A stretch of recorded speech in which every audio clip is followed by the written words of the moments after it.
नमस्कार समस्त दर्शक बंधुदेरके एसटी मर्निंग चैनेले आपनादेर स्वागतम। 2024 अक्षय तृतीया कबे शुभ मुहूर्त एवं अक्षय तृतीयार माहात्म्य कि से विषय जेने नेब। दर्शक बंधुरा आपनादेरके अनुरोध आपनि यदि नतून दर्शक बंधु हन चैनलटी सबस्क्राइब करबेन एवं बेल आइकनटी अवश्यई करे राखबेन प्रत्येकटा भिडियो पाওয়ার जन्य।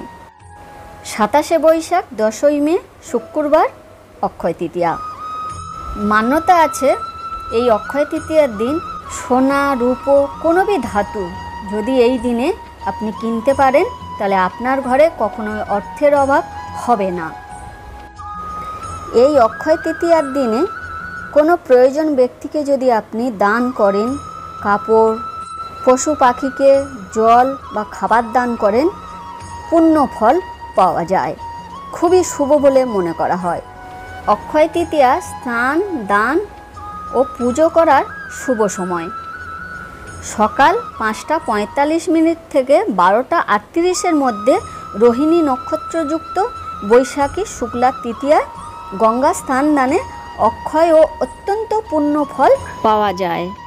মনে করা হয় শ্রী বিষ্ণু ও মা লক্ষ্মীর হলুদ ফুল দিয়ে পূজা করলে এই অক্ষয় তৃতীয়ার দিনে খুবই শুভ ফল পাওয়া যায়। শিব, গঙ্গা, কৈলাস, হিমালয় ও ভগীরথ পূজা, জপ দ্বারা হোম ও বিষ্ণু পূজা কর্তব্য। অক্ষয় তৃতীয়ার মাহাত্ম্য হলো এই অক্ষয় তৃতীয়ার দিনে মা গঙ্গা আবির্ভাব হয়েছিলেন এই মর্ত্যলোকে। এই অক্ষয় তৃতীয়ার দিনে ভগীরথ মা গঙ্গাকে এই মর্ত্যধামে নিয়ে এসেছিলেন। এই অক্ষয় তৃতীয়ার দিনে শ্রী শ্রী ভগবান পরশুরামের আবির্ভাব হয়েছিল।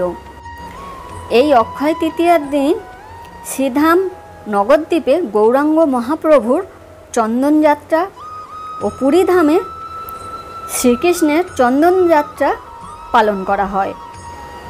এই অক্ষয় তৃতীয়ার দিন যবের উৎপত্তি, তাই মান্যতা আছে এই দিন কোনো গাছ বা দানা পুঁতলে খুবই ভালো হয় এবং এই দিনে যদি গৃহপ্রবেশ, বিবাহ ও শুভ কোনো কাজ যদি করেন বা কোনো কাজে যদি আপনি যান, আপনার মনের আশা পূরণ হবে, সে কাজ অবশ্যই হবে।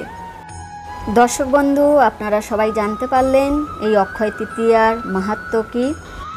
আপনাদেরকে অনুরোধ, ভিডিওটি ভালো লাগলে প্লিজ একটা লাইক দেবেন।